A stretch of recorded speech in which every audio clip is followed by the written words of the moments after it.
set, yung theme song, translate lang nila sa bahasa. At yung games, nakakatuwa.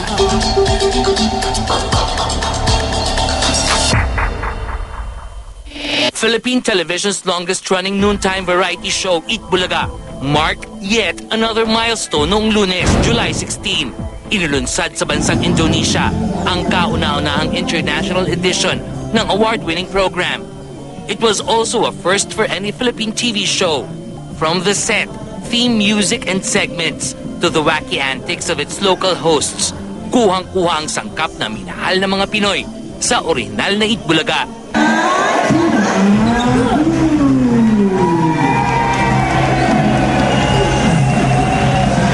Silakan tim pintar. Musik? Iya. Berat? Iya. Alat dapur? Iya. Sendok? Iya.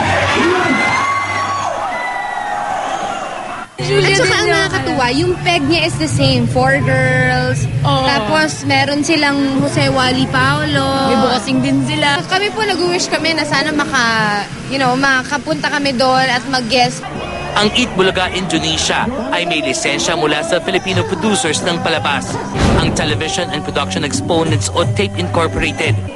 Ayon sa TAPE, June 2012 lamang nang ma-finalize ang deal with Indonesia's Surya Citra Televisi or SCTV.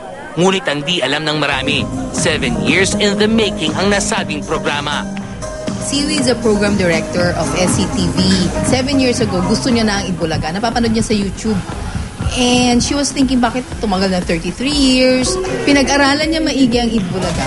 And then, nakita niya na pwede sa Indonesia. Kasi yung, parang pareho except for, syempre, the culture na. But, ganun din yung demographic ba? Mas marami nangangailangan. It's really the milestone in our history na ma-franchise kami. Usually tayo ang bumibili ng franchise So it was really so exciting and very flattering. We were very, very happy when, we knew about it. Na ang lakas maka-proud na, well, una-una na maging Pinoy. At pangalawa, na franchise internationally yung show na parte kami. We really look forward to more to come, more of the franchise. Malay nyo sa European countries or Middle East. Kasi lumalaki na talaga Let's keep praying. This is just the beginning. Yeah. Hopefully, lumago pa siya ng lumago.